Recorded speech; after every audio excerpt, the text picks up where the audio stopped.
What's up, VC? Happy New Year to everybody. If you're in the Northeast, I'm sorry. The weather's ridiculous. Hope everyone's having a blast and got some good stuff over the holidays. Just wanted to jump on, make a quick update.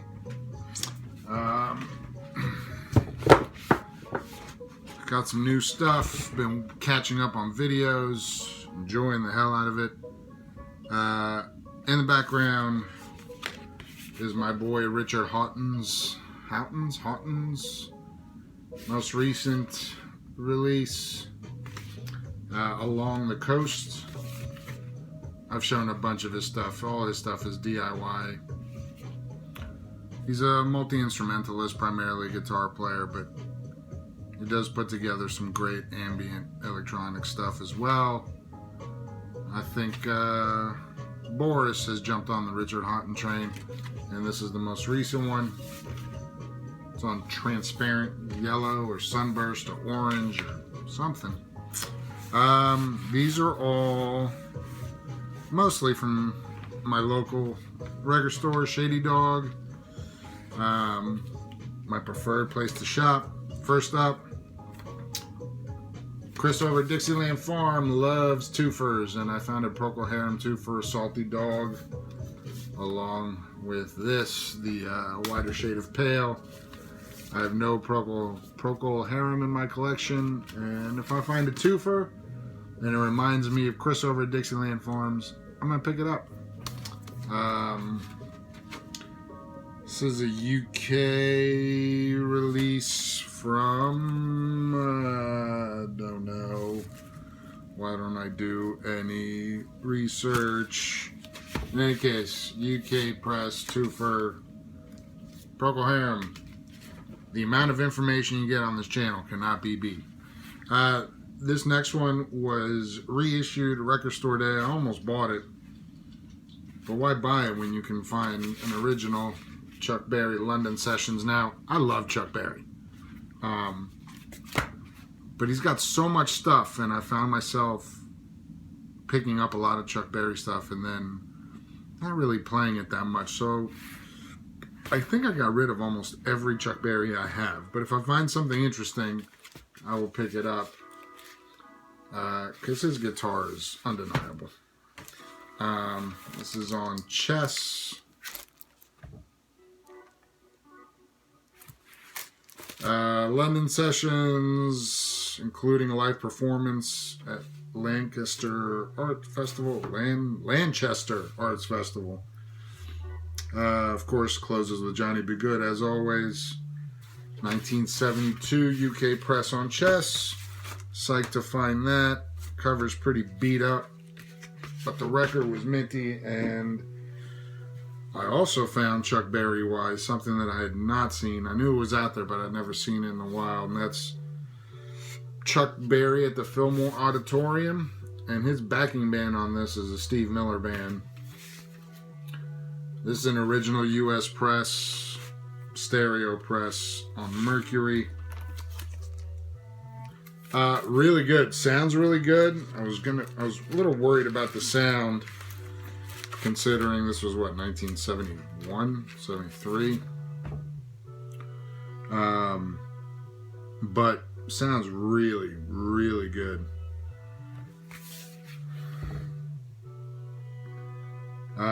Yeah, so Chuck Berry along with the Steve Miller Band and Steve Miller himself, live at the Fillmore. Really psyched to find this. I never saw this anywhere. So, picked that up. And I think I'm done with Chuck Berry now again for a while. My man, Muddy. Look at him. He's the best. Muddy Waters, Hard Again. This was produced by Johnny Winter. He also had Johnny Winter on this, along with Pine Tom Perkins on piano, and Willie Big Eye Smith on drums. Really, really good. This is on Blue Sky on 77. Blue Sky, I think, was a subsidiary of CBS Records. You know, I mean, what am I going to say about Muddy Waters? But I go back and forth. Is it Muddy? Is it Howlin' Wolf? But those are the two mainstays for me. Muddy and Howlin' Wolf, and glad I found this. And Johnny Winter's excellent on this. And he produced it, so it sounds pretty good. Steve Flipside CT showed this after he started getting into Ryan Adams. And I got this as a present from my sister. This is Whiskey Town. This was Ryan Adams' band. I think it's first band. Way more alt country, I guess, than you're used to with Ryan Adams. This is 2 LP set. It's the most recent reissue because the originals are pretty pricey. It's not a gatefold, even though it's a 2 LP set. It comes with some printed inner sleeves with some pictures. I'll show you one of them so I don't take forever to put it back. But I'm a big fan of Ryan Adams, and I think I like his all country stuff and his punk stuff, the little punk stuff he does, a lot more than his whiny love songs. So this Whiskey Town was pretty good. I dug it. Sounds really good. I believe it was pressed at Palace or RTI, one of those. In any case, good pressings. So if you're looking for this, I believe this sounds better, at least from what I've read, than the original. And it's way more affordable. This blew me away. This is one of the UK 12-inch singles that I got from Shady Dog over a month ago. Finally got around to cleaning it.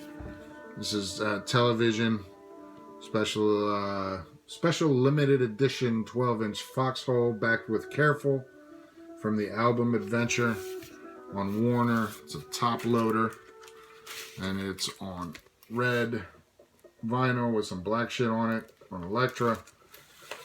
I think they released 4 of these, all red vinyl, but the covers were like blue, red, yellow, and green. I need more Television. It took me too long to get into this band, and now that I am, I dig it quite a bit. And this sounds phenomenal, even with the red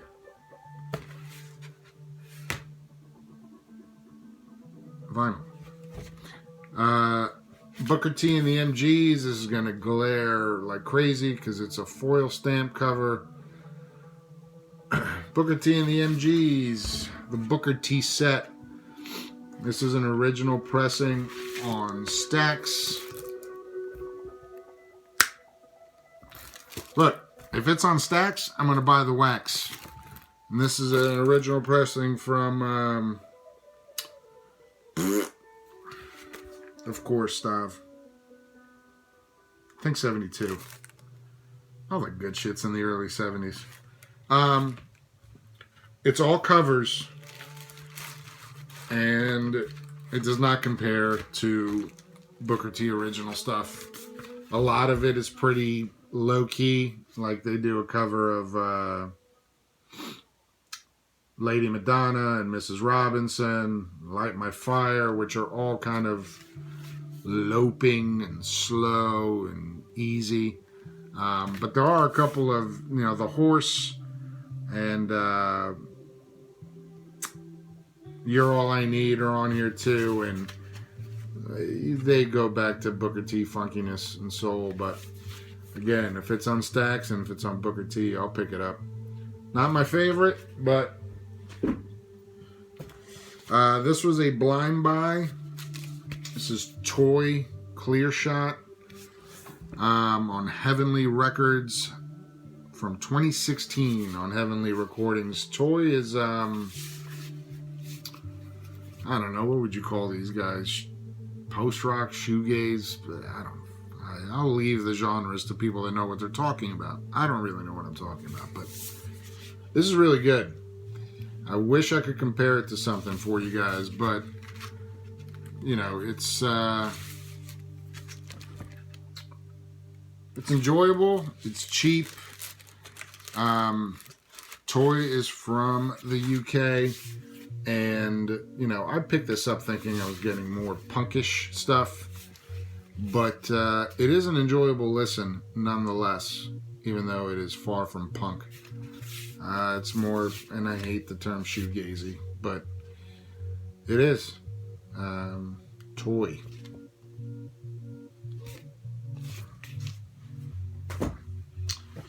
I am not the world's biggest Flaming Lips fan. I've never owned anything by them other than this on CD. And I've never seen this in the wild. This is the Flaming Lips. Yoshimi battles the Pink Robots. This is an original U.S. press. Gatefold, one record. I'm sure Dr. Stranley Strange is much better versed in this stuff than I am. But I remember enjoying the CD when I owned it, and you know, when you find little interesting stuff like this that you don't see all the time, not bad to pick it up, give it a shot. And this is as good as I remember it. I mean, musically, they're good. I like the compositions they put together. Something about this album resonated with me more than their other stuff, although I must confess it's not like I've taken a Flaming Lips deep dive, which I probably should. Picked this up since, you know, Dead Wax 66 has me picking up all kinds of psych blind buys. This is Rebirth The Children. Apparently a guy named Griff owned this. This is an original U.S. press on Echo. The yellow label. Griff likes to put his initials on everything, apparently. I was hoping for some heavy psych. Some fuzzed out guitars and stuff based on this cover. I did not get it. It's a lot folkier and a lot more melodic than I would like.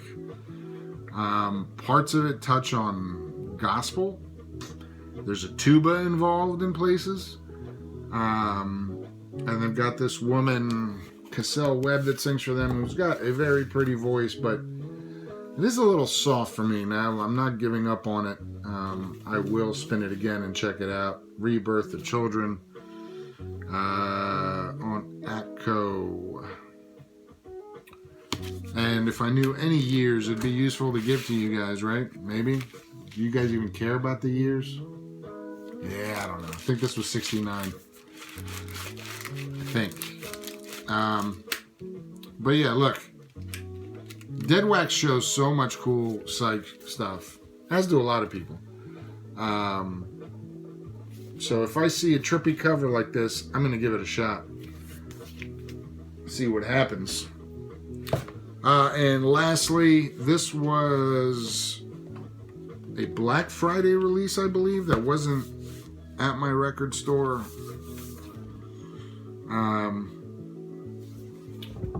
Isaac Hayes.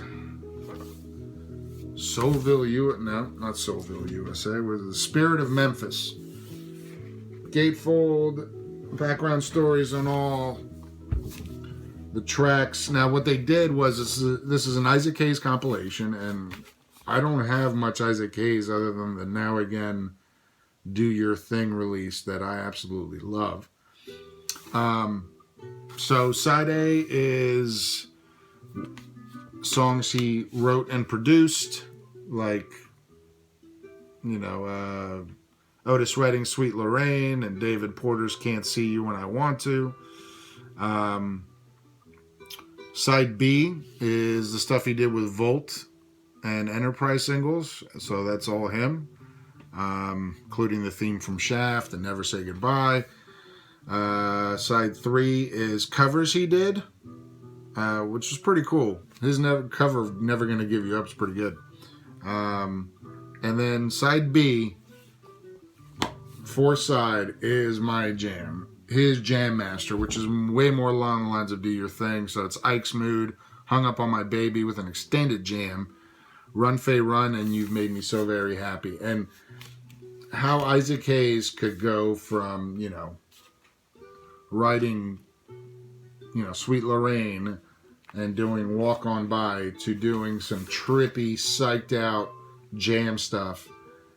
That's the stuff I dig. And if any of you are Isaac Hayes connoisseurs and you know where I need to go, leave it in the comments and tell me what Isaac Hayes albums I got to get, where I'm going to get more of the jammy stuff and less of the soul stuff. But I'm pretty pumped with this. Unfortunately, as you've learned from Baraka P-Dub, if there is a huge gap where I can see through it, and I can, hello, they may be warped. These are a little warped. I almost didn't buy it because I had recently seen Baraka P-Dub's video saying that when there's this big of a space in the gatefolds, they tend to be warped, but I bought it anyway, and I'm glad I did. Isaac Hayes, Jam Master. I hope all's well. New Year's resolution. I don't need to make it because I do this anyway, but if you're watching videos, watch people who don't necessarily have the same musical taste as you. We're already in a freaking echo chamber and in a bubble. On Twitter, you follow people that have the same views as you. On Facebook, you tend to have the same outlook with a lot of people that you are friends with or follow. It's the same with the VC. Like, Aaron the Metal Theologian, I love watching. I don't know shit about metal. I hate death metal. I love jazz, but I'm more the hard bop stuff. He's all free jazz stuff. Sun Ra makes me lose my fucking mind. But hearing him talk about music is awesome. I don't know a lot of the music Roger Coleman talks about. Hearing him talk music is great. So seek out people who don't have the same taste as you. And experience them for who they are rather than the crap they're showing. It's not crap. I take that back. You know what I mean. So, VC is a wonderful thing. I'm back in full tilt. And I'm probably going to rearrange a bunch of stuff around here because the Metal Theologian did it. And it's a good reason to play with your toys. So, Happy New Year. Thanks for stopping by. Leave a comment. Peace from the den.